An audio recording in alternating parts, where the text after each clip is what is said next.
படத்துலேயே வந்து ஒரு லீட் ஆர்டிஸ்ட் ஒருத்தர் இருப்பார், சித்தார்த் ஆர்யா, வினய் அந்த மாதிரி. இதில் ஏன் அப்படி இல்லை?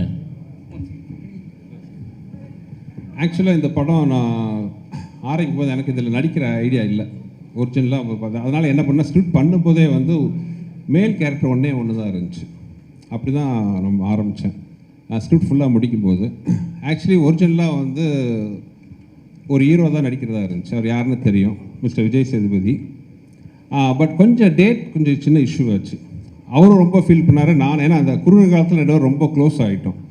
We are both looking forward to work with each other. But சின்ன ஒரு டேட் கிளாஷ் இருந்துச்சு. அந்த டேட்டு மாற்றினா இங்கே இருக்கிற எல்லா ஆர்டிஸ்ட்டும் ஆல்ரெடி நான் டேட் வாங்கி வச்சிட்டேன் ஃபைனல் பண்ணுறதுக்கு. ஸோ டேட் மாற்ற முடியாத ஒரு சுச்சுவேஷனாக இருந்துச்சு. அதனால் டக்குன்னு ஆரம்பிக்கும் போது என்னால் வேறு ஹீரோ தேட முடியாத சுச்சுவேஷன். அதனால் நானே பண்ணிட்டாங்க. இன்னொன்று ப்ரொடியூசர் ஏசி சண்முகம் சார் வந்து அதில் கொஞ்சம் ரொம்ப பர்டிகுலராக இருந்தார். ஏன்னா அரண்மனைங்கிறது பார்த்தீங்கன்னா ஒவ்வொரு ஃப்ரான்ச்சைஸ்லேயும் இப்போ இங்கே மட்டும் இல்லை மற்ற லாங்குவேஜ்லேயும் போகும்போது அங்கே எல்லாத்துலேயும் ஒரு காமன் ஃபேஸாக நான் இருந்தேன். ஸோ இந்த படத்தில் அந்த பப்ளிசிட்டியில் நான் இல்லைன்னா அது தப்பாக இருக்கும்ட்டு எல்லாருமே ஃபீல் பண்ணாங்க. Right from my other language buyers வந்து தயாரிப்பாளர் AC Shanmugam sir, ACS Arunkumar sir எல்லாருமே ஃபீல் பண்ணாங்க. ஸோ அதனாலேயும் ஒரு காரணம். ஸோ அதனால தான் இன்னொரு மேல் கேரக்டர் இல்லை. பட் எனிவே வந்து இது ஒரு ஃபீமேல் சென்ட்ரிக் மூவி தான் Aranmanai. So more then Rashi Khanna and Tamannaah வந்து அதை அதை வந்து கரெக்டாக இது பண்ணிட்டாங்க. சுந்தர் சார், ட்ரெய்லர் நல்லா இருக்குது, ரொம்ப கிராண்டியராக இருக்குது, வாழ்த்துக்கள். மற்ற 3 பாட்டோட இதில் என்ன சார் ஸ்பெஷல், சிஜியை தவிர என்ன கண்டென்ட் வைஸ்? சார் மற்ற படம் எல்லாத்துலேயும் பார்த்தீங்கன்னா அந்த எனிமிட்டி, நான் அப்படியே ஸ்பீச்சில் சொன்ன மாதிரி பார்த்தீங்கன்னா ஒரு எனிமிட்டி பேஸ் பண்ணி தான் இருந்துச்சு. இப்போ ஃபஸ்ட்டு படத்தில் பார்த்தீங்கன்னா அன்சிகா கேரக்டர் பார்த்தீங்கன்னா அவங்க காதல் நிறைவேறதுக்கு முன்னாடியே கொண்டுருவாங்க. ஸோ அதனால் வர்ற ஒரு இது. செகண்ட் பார்ட்டில் அதே மாதிரி பார்த்தீங்கன்னா அன்சிகா வந்து அவங்க குடும்பத்துக்கு அகேன்ஸ்டாகவே ரிவெஞ்ச் எடுப்பாங்க. தேர்ட் பார்ட்டில் ஆண்ட்ரியா வந்து அவங்க குழந்தைக்கு வாழ்வு கொடுக்க முடியாமல் செத்துருவாங்க. அந்த வெஞ்சன்ஸுக்கு வந்து ரிவெஞ்ச் எடுப்பாங்க மாதிரி ஒரு பர்சனல் வெஞ்சன்ஸ் தான் அந்த 3 பார்ட்டு இருந்துச்சு. பட் இந்த பார்ட் அப்படி இருக்காது. நான் ஸ்பீச்சில் சொன்ன மாதிரி ஒரு வேற ஒரு பேக் டாப்பில் இந்த கதையை சொல்லியிருக்கோம். அது ரொம்ப ஒரு இன்ட்ரெஸ்டிங்கான விஷயமா இருக்கும். ஒரு அந்த மாதிரி ஒரு கெட்ட சக்திக்கும் ஒரு தாய்க்கும் நடக்கிற ஒரு போராட்டம் மாதிரி இந்த படத்தோட பேச வரும். ஸோ அந்த விஷயத்தில் வந்து டோட்டலாகவே நீங்கள் அரண்மனை 1, 2, 3 பார்ட்டுக்கும் 4க்கும் பெரிய கான்ட்ராஸ்ட் இருக்குன்னு நான் நம்புகிறேன். அதாவது நாங்கள் நம்பி எடுத்திருக்கோம், ஆடியன்ஸ் பார்த்து அது சொல்லணும் அவங்களுக்கு பிடிச்சிருக்கான்ட்டு அந்த நம்பிக்கையில் எடுத்துருக்கோம். ஃபுல்லாகவே ஒரு வித்தியாசமான அரண்மனை நீங்கள் பார்க்கலாம் விஷுவலாக. இன்றைக்கி எல்லாருமே நாங்கள் க்ரீனில் உட்காந்துருக்கோம். அது காரணமே பார்த்தீங்கன்னா இந்த படம் ஃபுல்லாகவே வந்து ஒரு க்ரீனரியா, அதாவது ஒரு காட்டுக்குள்ளே இருக்கிற ஒரு ஊர், காட்டுக்குள்ளே இருக்கிற ஒரு அரண்மனை, காட்டுக்குள்ளே இருக்கிற ஒரு போலீஸ் ஸ்டேஷன், காட்டுக்குள்ளே இருக்கிற ஒரு கோயில், ஃபுல்லாகவே அந்த க்ரீன் பேக்ட்ராப்பில் இருக்கும். ஸோ அதனால தான் அந்த ஒரு சிம்பாலிக்காக தான் எல்லாம் க்ரீனில் இருக்கும். ஸோ இட் வில் பி ஒரு விஷுவலாகவும் ரொம்ப பிரமாண்டமாக இருக்கும். ஸ்கிரிப்ட் சைட்லையும் பார்த்தீங்கன்னா ஒரு சேஞ்ச் இருக்கும். சுந்தர் சி சார், பெரும்பாலும் வந்து தமிழ் சினிமாவில் பார்த்தீங்கன்னா வந்து இந்த சீக்வல் இல்லைனா ஃப்ரான்ச்சைஸில் வந்து சக்ஸஸ்ஃபுல்லாக இருந்ததில்லை. 1, 2, 3 வந்திருந்தாலும் அந்த அளவுக்கு. பட் உங்களுக்கு வந்து 4th சீக்வல் வரைக்கும் அந்த ஃப்ரான்ச்சைஸியில் வந்திருக்கீங்க. பட் எல்லாமே இது வரைக்கும் போன 3மே சக்ஸஸ்ஃபுல்லாக இருந்துச்சு. திஸ் இஸ் த 4th ஒன்று. உங்களுக்கு அந்த தைரியம் எப்படி இருந்துச்சு? What made you to do this sir? எப்படி, எந்த அளவுக்கு சார்? அது ப்ரீவியஸ் படம் தான் அந்த தைரியத்தை கொடுக்குது. அதை நான் அப்படியே சொன்ன மாதிரி ஃபஸ்ட் பார்ட் 1 தான் வந்து செகண்ட் இருக்கிற தைரியத்தை கொடுத்துச்சு. அதே மாதிரி தான் அடுத்தடுத்த பார்ட்டும். ஈவன் பார்ட் 3 கூட பார்த்தீங்கன்னா ஒரு டெலிகாஸ்ட் ஆகும்போது கூட வந்த எல்லா அதாவது சோகால் ஹிட் மூவிஸ் தான் கூட வந்துச்சு. அந்த படங்கள்லாம் சேர்த்து வாங்கின டிஆர்பியை விட அரண்மனை 3 வந்து அதிக நம்பர் வாங்கி கொடுத்துச்சு.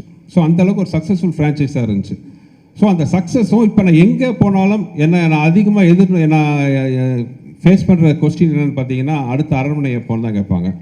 எஸ்பெஷலி லேடிஸு, குழந்தைங்க, சின்ன பசங்க எல்லாருமே கேட்பாங்க. ஸோ அதுவே ஒரு பெரிய ஒரு விட்டமின் டானிக் மாதிரி இருந்துச்சு. So that is the reason for the 4. Sir Sundar C sir, அரண்மனை சார், இங்கே சார் அரண்மனையை விட்டு வெளியே வர மாட்டேங்கிறீங்க. ராஜாவாக இருக்கிறது சௌரியமாக இருக்குங்கிறதுனாலயா, இல்லை ராணிகளை மட்டும் பார்த்துட்டு நம்மளே ராஜாவாக இருக்கலாமுங்கிற எண்ணத்தினாலயா? கேட்க நல்லா தான் இருக்குது. அப்படி இல்லை. ஆக்சுவலி நடுவில் நிறைய படம் பண்ணிட்டு தானே சார் இருக்கேன். நீங்கள் ஒரு பார்த்தீங்கன்னா கிட்டத்தட்ட அரண்மனை 1 வந்து ஐ திங்க் 2013 வந்துச்சு. இப்போ 2024 வந்து 4th பார்ட் வருது. இதுக்கு நடுவில் நான் ஒரு கிட்டத்தட்ட இப்போ 7-8 படத்துக்கு மேலே நான் பண்ணியிருக்கேன். கலகலப்பு பண்ணேன், தீயா வேலை செய்வோம், நிறைய படங்கள் நான் பண்ணியிருக்கேன்.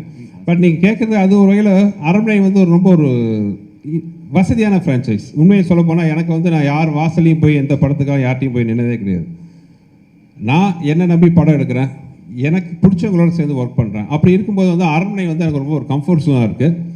நீங்கள் சொன்ன மாதிரி அடிஷ்னல் அட்வான்டேஜஸ் ராணிகள் இருக்காங்க சார்.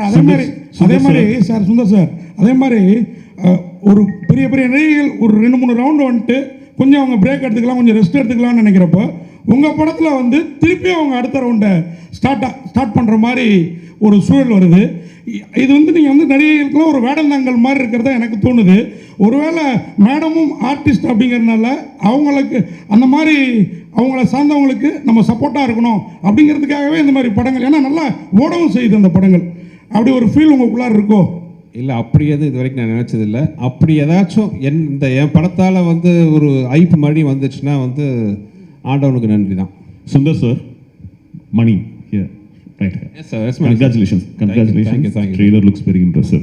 சரி, நீங்கள் உங்கள் கோர்ஸ் ஆஃப் த ஸ்பீச் வந்து நீங்கள் என்ன சொன்னீங்கன்னா, யூ செட் இந்த படத்தில் பாக் அப்படிங்கிற ஒரு கான்செப்டை பற்றி we've dealt அப்படின்னு, and it's part of Assamese folklore. அப்போ இந்த படத்தினுடைய கதை வந்து செட் இன் அசாம்களா? Where did you shoot? Was this natural location இல்லாட்டி செட்டா? அண்ட் உங்களுடைய CG is also impressive. Tell us about how much time you spent and the firms that were involved. இந்தியாவில் கொடுத்தீங்களா இல்லாட்டி was it done abroad? Yes sir, எனக்கு thanks for the question. இந்த விஷயத்தை நான் வந்து என் ஸ்பீச்சில் விட்டுட்டேன். ஸோ நீங்கள் கேட்டதுக்கு ரொம்ப தேங்க்ஸ். பாயிண்ட் நம்பர் 1 வந்து நீங்கள் சொன்ன மாதிரி this folklore was based in Assam, but the story is not based in Assam. So அது ஒரு கதையில் சின்ன ஒரு இன்ட்ரெஸ்டிங்கான ஒரு நாட்டாக இருக்கும் அந்த விஷயம். ஸோ நீங்கள் கேட்ட கேள்வி படத்தில் ஒரு கரெக்டான பதில் இருக்குது ஒன்று. செகண்ட் வந்து எனக்கு சில விஷயங்கள்லாம் ரொம்ப ஒரு பிடிவாதமாக இருப்பேன். அதாவது ஒரு விஷயம் என்னென்னா, மக்கள் தலைவர் எம்ஜிஆர் சாங்கில் கேட்குற மாதிரி, என்ன வளம் இல்லை இந்த திருநாட்டில், ஏன் கையை ஏந்த வேண்டும் வெளிநாட்டில்ங்கிற மாதிரி நம்ம ஊரில் இல்லாத டேலண்ட் எங்கேயுமே கிடையாது. நீங்கள் பார்த்தீங்கன்னா நிறைய ஃபாரின் ஹாலிவுட் மூவிஸ் எல்லாம் கூட பார்த்தீங்கன்னா இங்கே தான் சிஜி ஒர்க் கொடுத்து பண்ணுறாங்க, ஆனால் கம்பெனிஸ் பேர்லாம் அவங்க மேலே தான் வருது. இந்த படம் முழுக்க எனக்கு என்னென்னா, ஒரு விஷயத்தில் ரொம்ப உறுதியாக இருந்தேன். இந்த படத்தில் பண்ணுற சிஜி ஃபுல்லாகவே நம்ம ஊரில் தான், நம்ம ஊர் டெக்னீஷியன் வச்சு பண்ணவங்கள ரொம்ப குறியாக இருந்தேன். படம் பார்த்து நிறைய பேர் என்கிட்ட கேட்டாங்க, நீங்கள் கேட்ட மாதிரி நீங்கள் பார்க்காம கேட்டீங்க, ஆனால் பார்த்தவங்க கூட சில பேர் கேட்டாங்க, எந்த கண்ட்ரியில் பண்ணீங்க, எந்த கம்பெனியில் பண்ணீங்க? இது முழுக்க நான் சென்னையில் தான் நம்ம ஊர் டெக்னீஷியன் வச்சு பண்ணேன். அவ்வளோ பிரமாதமாக இருக்கும். இந்த கிளைமாக்ஸ்லாம் சில போர்ஷன்ஸ்லாம் பார்த்தீங்கன்னா வந்து நீங்கள் வந்து இந்த படத்தோட முக்கியமான சக்ஸஸ்ஃபுல்லான விஷயம் நாங்கள் சிஜியில் பார்த்த விஷயம் என்னென்னா, நிறைய இடத்துல உங்களுக்கு எது சிஜி எது ரியல்னு ஃபீல் பண்ண முடியாத அளவுக்கு ஒர்க் இருக்கும். ஸோ அதுவே இப்போ ஒன்றும் இல்லை, இப்போ தமனா ராஷிகனா சாங் பார்த்தீங்க, அந்த சாங்கில் கிட்டத்தட்ட பேக்ரவுண்டில் ஒரு 70% வந்து சிஜி தான். ஸோ அதுதான் அதில் படத்தில் பெரிய ப்ளஸ் பாயிண்ட். மறுபடியும் அதே தான் சொல்கிறேன், என்ன வளம் இல்லை இந்த திருநாட்டில் மாதிரி நம்ம ஊரில் இருக்கிற மாதிரி டேலண்ட் எங்கேயுமே கிடையாது. ஸோ நம்ம ஊர் டேலண்ட்டை வச்சே வந்து we can give such a wonderful result. Sundar sir, Thank you, sir. Yogi Babu sir இன்னைக்கு பாலிவுட்லேருந்து ஹாலிவுட் வரைக்கும் பிஸியான ஆர்டிஸ்ட். அவரை வச்சு எப்படி ஷூட் பண்ணீங்க? எத்தனை நாள் கால் ஷீட்டு? அவர் எப்படி பர்ஃபார்மன்ஸ் படத்தில் அவரோடது? யோகி பரிதாபமாக என்கிட்ட மாட்டிகிட்டு இருக்காரு. யோகியை பொறுத்தவரை என்ன, யோகிட்ட நான் டேட் கேட்க மாட்டேன், சொல்லுவேன். யோகி அடுத்த மாதம் 12ஆம் தேதியிலேருந்து ஒரு 18ஆம் தேதி வரைக்கும் வந்துடுங்க யோகி அப்படின்னா, அவர் ஏதோ போன ஜென்மத்தில் என்கிட்ட கடன் பட்டாரா என்னன்னு தெரியல. எந்த ஷூட்டிங்காக இருந்தாலும் கஷ்டப்பட்டு அட்ஜஸ்ட் பண்ணிட்டு வந்துடுவார். இப்போ கூட வந்து அடுத்த ஒரு படம் பண்ண போகிறோம், இப்போ தான் இங்கே தான் பேசிகிட்டு இருந்தேன், யோகி எத்தனாம் தேதி ஆரம்பிக்கிறோம் அப்படின்ட்டு. ஐயோ முடியாது, கஷ்டம், அந்த ஷூட்டிங்லாம் பதிலே இல்லை, அந்த வார்த்தையே இல்லை. சரி சார், எதுனிக்கு சார் வரணும் சார், வந்துடுறேன் சார், இவ்வளோ தான். ஸோ அது ஏதோ பூர்வ ஜென்ம பந்த மாதிரி ஆகி போச்சு எங்கள் 2 பேருக்கும். சுந்தர்சி சார்,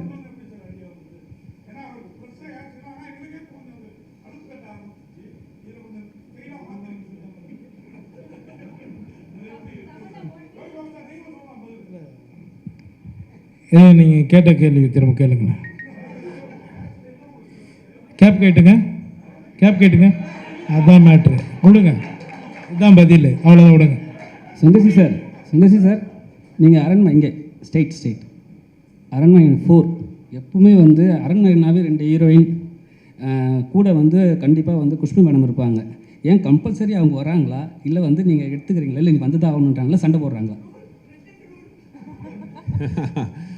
அது ஒரு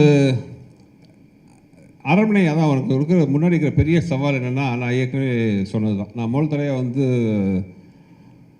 ரஜினி சார் படம் பண்ணுறதுக்கு முன்னாடி, அப்போ வந்து நான் நினச்சிக்குவேன் மனசில், இருக்கிறதுலே ஈஸி வந்து ரஜினி சார் வச்சு படம் பண்ணுறது தான். என்ன ஒரு 4 ஃபைட் வேணும், கமர்ஷியல் விஷயம்லாம் வேணும், படம் பண்ணிடலாம் அப்படின்னு யோசிச்சுட்ருப்பேன். பட் ரஜினி சார் படம் கமிட் பண்ணி நான் பண்ணும்போது தான் தெரிஞ்சுது அது எவ்வளோ கஷ்டம்னு. ஏன்னா ரஜினி சார் வச்சுட்டு அவர் ஃபார்முலா தாண்டி வெளியில் வர முடியாது. ஆனால் அதே மாதிரி பண்ணாமல் இன்னும் கொஞ்சம் பெருசாக பிரமாண்டமாக அவர் பண்ண மாதிரி பண்ணணும், ஆனால் வேறு மாதிரி பண்ணணும். இது வந்து ஒரு பெரிய சவால், ரொம்ப கஷ்டப்பட்டோம். அதே தான் அரண்மனை சீரீஸும். அரண்மனை சீரீஸில் பார்த்தீங்கன்னா மக்கள் எதிர்பார்க்குற விஷயம்லாம் நிறையா இருக்குது, அதெல்லாம் இருக்கணும். ஆனால் அவங்க எதிர்பார்க்கறதுக்கு மேலே இருக்கணும், ஒரு மாதிரி இருக்கணும், ஆனால் ஒரே மாதிரி இருக்கக்கூடாது. அந்த ஒரு மாதிரி இருக்கிற விஷயத்தில் முக்கியமான விஷயம் என் ஒய்ஃபும் கூட ஒரு சென்டிமெண்ட்டாக வந்து இன்னொன்று அவங்க என்னோடய படத்தில் கெஸ்ட் ரோல் நடித்த படம், என் படம் ஹீரோ நடித்த படமாகட்டும், கெஸ்ட் ரோல் நடித்த படம் எல்லாமே வந்து நல்லா வெற்றி பெற்றிருக்கு. ஸோ அதுவும் ஒரு வீட்டில் சொல்லி பயமுறுத்துவாங்க. ஸோ இதெல்லாம் ஒரு முக்கியமான காரணம். Miss Tamannaah, what made you choose this role, Tamanna? Here. What made you choose this role, this script? I mean, definitely one was Sundar C sir directing this film, because we've done action together before, and in the Kadai Kekambodu, I just felt it was completely different. And Sundar C sir sonna madri நாங்கள் படம் எடுக்கும்போது ஒரு comfort, ஒரு understanding, ஒரு நம்பிக்கை ரொம்ப ரொம்ப முக்கியம். அண்ட் சார் கூட actually I think he's one person நான் ரொம்ப கான்ஃபிடெண்ட்டாக சொல்ல முடியும் that even if I don't here the script, I know that sir ஒரு நல்லா படம் எடுப்பாங்க, அதில் ஒரு நல்லா மெசேஜ் இருக்கும், ஆனால் ஒரு என்டர்டெய்னிங் ஃபார்மேட்டில் இருக்கும். And I think that has been my core reason for being in the movies. நீங்கள் எந்த விஷயம் சொன்னாலும் அது என்டர்டெய்னிங் இல்லைன்னா அது ஆடியன்ஸ்க்கு கரெக்டாக சேர முடியாது. So I think he is somebody who understands if you want to actually tell a good story, how to make it entertaining but also say something with it. So definitely it was Sundar C sir. I mean, it was very easy to make a choice. Miss Tamanna, here, right here, at the back. Yeah. Hello. Hello. Ma'am, apparently when the director spoke, he said that, you know, you were, you had to go through a difficult schedule because this was a very challenging role, and that you had to do a lot of stunts in this film. So did you actually undergo any particular training? How did you handle the challenge? I think there is a lot of physicality in the film, but it's not what usually comes under the understanding of stunts. It's more, the challenge here was more emotional for sure. Sir, Kurta character நான் புரிஞ்சுக்கிறதுக்கு எனக்கு time படுச்சு. And I think that was very important that I should understand the character properly before I play it. And I just gave it my best and gave it a piece of my heart. So but I'm very thankful to Sundar C sir for giving me this opportunity, because I'm sure this is definitely going to be my best. Yogi Babu sir mike கொடுங்களேன். Yogi sir சொல்லுங்கள் sir. Sundar C sir படத்தில் கவுண்டமணி அண்ணன் நடித்தார், Vadivel sir நடித்தார், சந்தானம், நீங்கள் 4வது தலைமுறையாக நடிக்கிறீங்க. ஆமாங்க. ஆனால் இப்போ உள்ள சமீப கால படங்கள்லாம் நாங்கள் தேட்டரில் சிரிச்சே ரொம்ப நாள் ஆகிட்டு. அவர் படம்லாம் விழுந்து விழுந்து சிரிப்போம், வயிறு வலிக்க சிரிப்போம். தேட்டரில் காமெடியும் இல்லை, ட்ராக்கும் இல்லை, ரொம்ப மைனஸ் ஆகிடுச்சு. அதுக்கு என்ன? அது சென்சாரில் நீங்கள் கொஞ்சம் ஹெல்ப் பண்ணுங்க போயிட்டு. ஏன்னா கவுண்டமணி சார் ஒரு நேரத்தில் வந்து டே காமெடி தலையா அந்த தலையா சொன்னார், எல்லாம் சிரித்தோம். இப்போ டேனாலே அது சென்சார்ன்றாங்க, அதை நீங்கள் முதல்ல கரெக்ட் பண்ணிட்டு வந்தீங்கன்னா கரெக்டாக இருக்கும். தேங்க்யூ. சுந்தர் சி சார், இந்த பேய் படத்தில் பெரும்பாலும் உலக லெவலில் கிளாமரே இருக்காது. ஆனால் உங்கள் படத்தில் மட்டும்தான் இந்த பேய் படத்தில் கண்டிப்பாக எல்லா படத்துலையும் ஒரு கவச்சி பாட்டு கவச்சி இது இருக்குது. இந்த ஃபார்முலாவை நீங்கள் எங்கே கண்டுபிடிச்சிங்க? மீனாட்சி, ஃபஸ்ட்டு இந்த பாட்டெல்லாம் இருக்குன்னு கேட்கறது நீங்கள் தான். மைக்கை பிடிச்சிட்டு இல்லை. அரண்மனை வந்து நான் ஃபஸ்ட்டு எடுக்க பிளான் பண்ணது என்னென்னா, வழக்கமாக ஆரர் படம்னா என்ன இருக்கும்?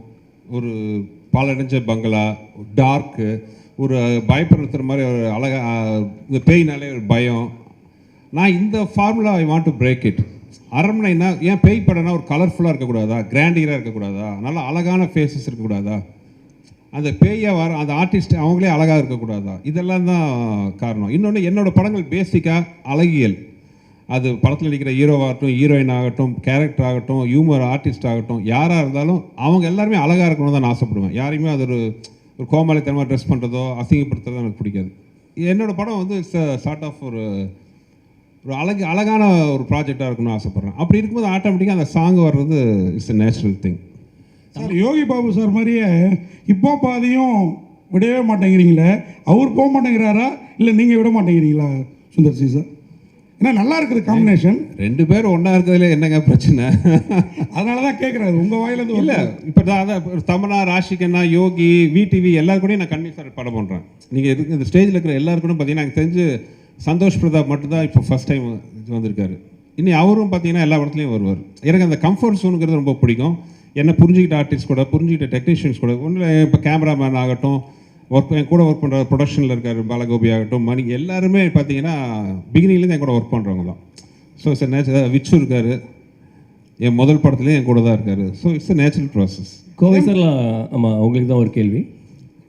கவுண்டமணி சார் முதல் யோகி பாபு வரை உங்களுடைய இந்த காமெடி பயணம் எப்படி இருந்தது சொல்ல முடியுமா? கொஞ்சம் குறிப்பிட்டு ஒவ்வொருத்தரையும். நான் ஆரம்பத்துலேருந்து இப்போ வரைக்கும் நானாக தான் இருக்கேன். என்ன மாற்றுறது வந்து இயக்குனர்கள் கையில் இருக்குது. ஸோ அவங்க எங்கிட்ட என்ன மாதிரி வேலைகள் வேணும்னு கேட்குறாங்களோ அதை அவங்களுக்கு பிடிச்ச மாதிரி நான் செய்கிறேன். அதுதான் அன்னையிலேருந்து இன்றைக்கி வரைக்கும் என்னுடைய ட்ராவலுக்கு ஒரு காரணம். மேல் ஆர்டிஸ்ட்டை பற்றி சொல்லுங்கள், அந்த காமெடி நடிகர்கள் உங்கள் கூட நடித்தவங்களை பற்றி, கவுண்டமணி சார் முதல் யோகி பாபு வரை. எல்லாருமே டேலண்டட் பர்சன்ஸ். அதான் சொல்கிறேன்னே, இப்போ காமெடியாக வந்து சாதாரணமாக எல்லோரும் டக்குன்னு காமெடி ஆர்டிஸ்ட்னு சொல்லிட்டு வர முடியாது. அவங்களுக்கு தனி திறமைகள் இருந்தால் மட்டுமே தான் அவங்க வந்து மக்களுக்கு நடுவில் அவங்களுக்கு பிடிச்ச நடிகர்களாக வாழ முடியும். அப்படி இருக்கிற பட்சத்தில் கவுண்டமணி சார்லேருந்து இன்றைக்கி யோகி பாபு அவர் வரைக்குமே வந்து உங்களுக்கு பிடிச்சதுனால தான் இப்போ அவரை பற்றி என்கிட்ட கேட்குறீங்க, சரியா? உங்கள் எல்லாருக்கும் அவரை பிடிக்குது இல்லையா? அப்போ அவர்கிட்ட ஏதோ ஒரு திறமைகள் இருக்குது. திறமைகள் இல்லாமல் யாருமே வந்து காமெடி நடிகராக வர முடியாது. தமன்னா, நீங்கள் வந்து தேவி படத்தில் வந்து ஏற்கனவே இந்த மாதிரி ஒரு கேரக்டர் பண்ணியிருக்கீங்க. அதுலேருந்து இது எப்படி டிஃப்ரெண்ட்டாக இருக்கும்? தேவிக்கும் இந்த படத்துக்கும் கனெக்ஷனே கிடையாது actually. I think the genre is the same. It's a horror comedy. But அது தவிர கனெக்ஷனே கிடையாது ஒன்றும். தமன்னா, பெங்கால் டைகர் 2 பேரும் சேர்ந்து பண்ணியிருக்கீங்க. ஸோ இந்த படத்துலையும் சேர்ந்து ஆக்ட் பண்ணியிருக்கீங்க. நீங்கள் ஸ்டேஜில் பேசும்போது சொல்லியிருந்தீங்க எனக்கு ரொம்ப கம்ஃபர்ட் ராஷிகண்ணா, ஸோ எல்லா விஷயத்தையும் ஷேர் பண்ண முடியும் அப்படின்னு. ஸோ வேறு இந்த செட்டில் வேறு யார்கிட்டும் நீங்கள் ஷேர் பண்ணாத விஷயங்கள் இருக்கா? அவங்க தான் உங்களுக்கு ரொம்ப கம்ஃபர்ட்டாக இருந்தாங்களா? I think you'll have to see the film because I mean I don't know, Tamanna, you want to add something? The thing is, Raashi நானும் கண்டிப்பாக இந்த படத்துக்கு அப்புறம் நிறையா பேர் நமக்கு மெனி மோர் காம்பினேஷன், ஹீரோஸ்க்கு இப்படி காம்பினேஷன் இருக்கும் அந்த மாதிரி. ஐ எம் ஹோப்பிங் இந்த படத்துக்கு அப்புறம் நாங்கள் 2 பேருக்கும் காம்பினேஷன் வச்சுக்கிட்டு இன்னும் நிறையா படங்கள் எடுப்பாங்க. Because I think the most important thing is both of us are very secure actors. And ராஷியோட ஜேர்னி நான் பார்த்துருக்கேன், ரொம்ப இன்ஸ்பைரிங்காக இருக்குது. ஏன்னா இந்த மேடையில் வந்து இவ்வளோ தமிழ் பேசுகிறது, இவ்வளோ அவங்களோட டெடிகேஷன், அவங்களோட ஃபிட்னஸ் பற்றி இருக்கலாம், அவங்களோட பேசுகிற டைலாக்ஸ் பற்றி இருக்கலாம், அந்த மாதிரி டெடிகேஷன் நான் பார்த்ததே இல்லை இந்த recent times. It matches her. Not even close. No. I think she's so much of her own, and I get inspired by her. And when we did a film together, appo genuine or a bond form aichi. And of course, you know, we're not like chuddy buddies, we don't talk every day, but whenever we meet, or a room of fondness or a comfort, or a layer ellame pesa mudiyum andha mari or a person she is. So we don't have any interesting anecdotes from the film, but actually share a very strong bond with Rashi. Rashik,